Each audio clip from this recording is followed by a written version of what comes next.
1972 पासून सर्वांच्या हृदयातील एकच नाव संगम कलेक्शन राजगुरुनगर. संगम कलेक्शनचा वादा 101% ग्राहकांचा फायदा. नवीन वर्षांची नवीन सुरुवात 15 ते 60% भरघोस सूट. तर मग आजच भेट द्या संगम कलेक्शन राजगुरुनगर.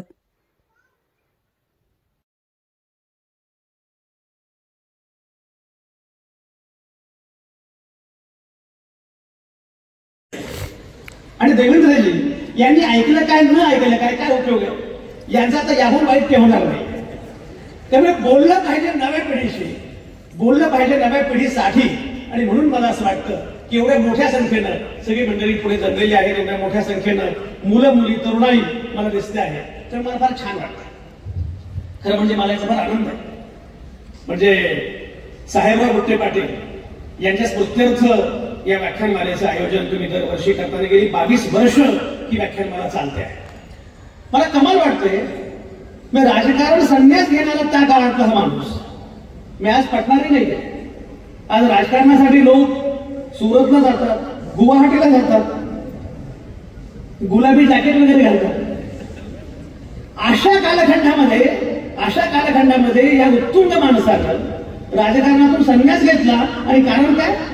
मला पुढची पिढी घडवायची, मला शिक्षणाच्या अनुषंगाने काम करायचं. मी तुम्हाला एक खात्रीने सांगतो, जर हा देश घडणार असेलच तर माझा भरोसा कायदे मंडळांवर नाही, माझा भरोसा कार्यकारी मंडळांवर नाही, माझा भरोसा न्याय मंडळांवर नाही, माझा भरोसा माध्यमांवर पण नाही, पण माझा भरोसा नव्या पिढीला घडवणाऱ्या शिक्षणावर आहे. आणि म्हणून हे सगळं सुरू आहे, याचा मला फार आनंद आहे. आणि म्हणून या निमित्तानं राजगुरुनगरमध्ये, की ज्याला एक वारसा आहे, ज्या गावालाच एक वारसा आहे, अशा महाविद्यालयामध्ये बोलणं मला फार महत्वाचं वाटतं. आणि मला याचा फार आनंद आहे की या निमित्तानं मला बोलता येत आहे. खरं म्हणजे नव्या पिढीशी बोलणं, नव्या पिढीसाठी बोलणं, मी मागाशी उल्लेख केला, कारण मला पूर्णपणे खात्री आहे की या पिढीच्या डोळ्यांमध्ये स्वप्न आहेत आणि ते स्वप्न फार मोठी आहेत. एक लक्षात घ्या, मला नेहमी असं वाटतं, सबसे खतरनाक होता है सपनों का मर जाना.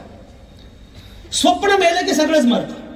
जोपर्यंत स्वप्न जिवंत आहे तोपर्यंत तुम्ही जिवंत आहात. आणि या मुलांच्या डोळ्यातलं स्वप्न जिवंत ठेवण्याचा प्रयत्न तुम्ही लोक करता आहात, याचा मला अत्यंत आनंद आहे. खरं म्हणजे नवी पिढी बदलते आहे आणि नव्या पिढीशी बोलणं खूप महत्वाचं आहे. मी नेहमी असं म्हणत असतो की तुम्ही म्हातारे झाला याचा पुरावा काय? वय हा पुरावा नाही. तुम्ही जेव्हा असं म्हणायला लागता आमच्या वेळी असं नव्हतं, तेव्हा तुम्ही म्हातारे झाला. शरद पवारांचा मगाशी उल्लेख झाला. शरद पवारांचे काही वर्षांपूर्वी, काही महिन्यांपूर्वी खरं म्हणजे मी गप्पा मारत होतो. तर म्हटलं पवार साहेब नवीन काय करताय?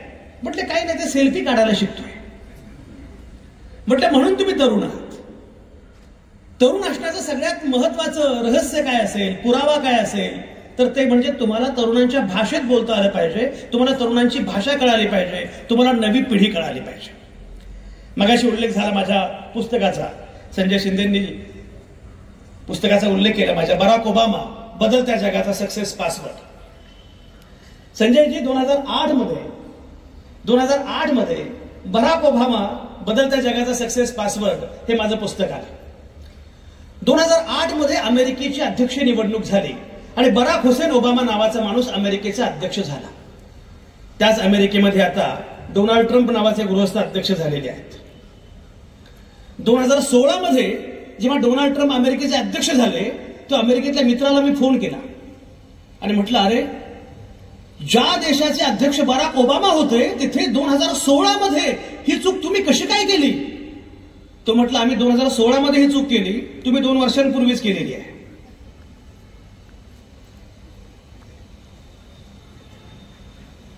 देवेंद्रजींना फक्त लवकर कळालं बहुतेक. मुद्दा असा की बराक ओबामा अमेरिकेचे अध्यक्ष 2008 मध्ये झाले आणि बराक ओबामा जेव्हा अमेरिकेच्या अध्यक्षपदाच्या निवडणुकीसाठी उभे होते तेव्हा मी लोकसत्तामध्ये सहसंपादक होतो आणि कुमार केतकर माझे संपादक होते. कुमार केतकर अमेरिकेची अध्यक्ष निवडणूक कव्हर करायला अमेरिकेला चाललेले होते. मी केतकर साहेबांना म्हटलं, केतकर साहेब काय वाटेल ते करा, मी तुम्हाला सुपारी देतो, काही करा, पण ते अमेरिकेच्या अध्यक्षपदी बराक ओबामाच आले पाहिजेत असं काहीतरी करून परत या. केतकर साहेब मला म्हटले, संजय तुला वाटतं तेवढी अमेरिका सोपी नाहीये. अमेरिका हा गोऱ्यांचा देश आहे. अमेरिका हा चर्च सेंट्रिक आहे. अमेरिकेमध्ये बराक हुसेन ओबामा नावाचा कृष्णवर्णीय माणूस अमेरिकेचा अध्यक्ष होणं निव्वळ कठीण आहे, अशक्य आहे. मी केतकर साहेबांना म्हटलं, माझं आव्हान आहे, मी तुम्हाला सांगतो, काही झालं तरी बराक ओबामाच अमेरिकेचे अध्यक्ष होणार. फार आर्ग्युमेंट करता आलं नाही की ज्येष्ठ वयावर येतात. केतकर साहेब मला म्हटले, तुझं वय किती, तू आतापर्यंत अमेरिकेचे अध्यक्ष निवडणूक कव्हर केली आहे का? म्हटलं, मी एकही निवडणूक कव्हर केलेली नाही. ते म्हटले, मला अमेरिका माहिती आहे, मला माहित आहे की बराक ओबामा निवडून येणं अवघड आहे. राजगुरुनगर शहरातील सर्वात विश्वासाची पेढी जवळेकर सराफ. आमचा पत्ता बाजारपेठ पेशीजवळ, जीबी कर्नावट हार्डवेअर शेजारी, राजगुरुनगर. संपर्क 9850271314. यंदा आमच्याकडे यायलाच हवं.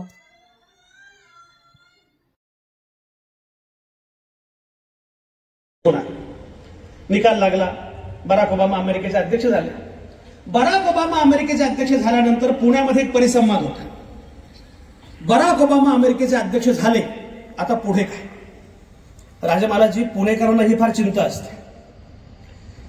ते पु ल देशपांडेंनी म्हटलंय, पुणेकर, मुंबईकर, नागपूरकर मध्ये, की आपण महानगरपालिकेमध्ये उंदीर मारण्याच्या विभागामध्ये काम करत असलो तरीही अमेरिकेच्या अध्यक्षांना आपण सल्ला देऊ शकतो, असे ज्यास वाटते त्याच पुणेकर म्हणावे.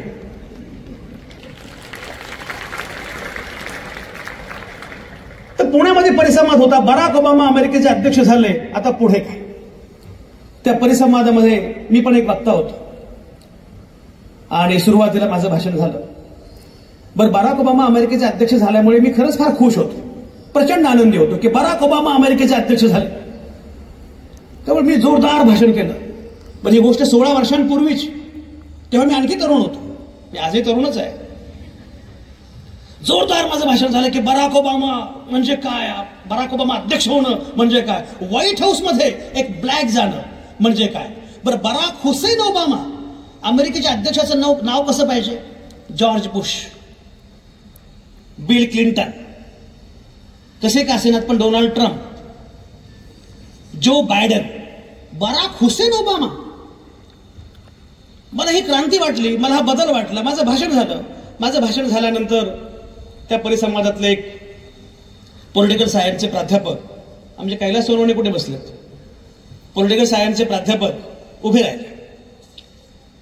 माझं भाषण झाल्यानंतर पुणेकरांना असं बोलायची सवय आहे की तो बोलतोय की बोलत नाही हे कळूच नाही, आणि पुढच्यांना कळता कामा नये, म्हणजे आपलं भाषण उत्तम झालं. ते आले आणि म्हणाले, संजय आवटे बोलले, बरं बोलले. राजमालाजी हसू नका, बरं हे पुण्याचं सुपरलेटिव्ह आहे. गुड, बेटर, बेस्ट आणि मग बरं. पुणेकर फार कौतुक करतात, म्हणजे बरं बोलला असं म्हणतात.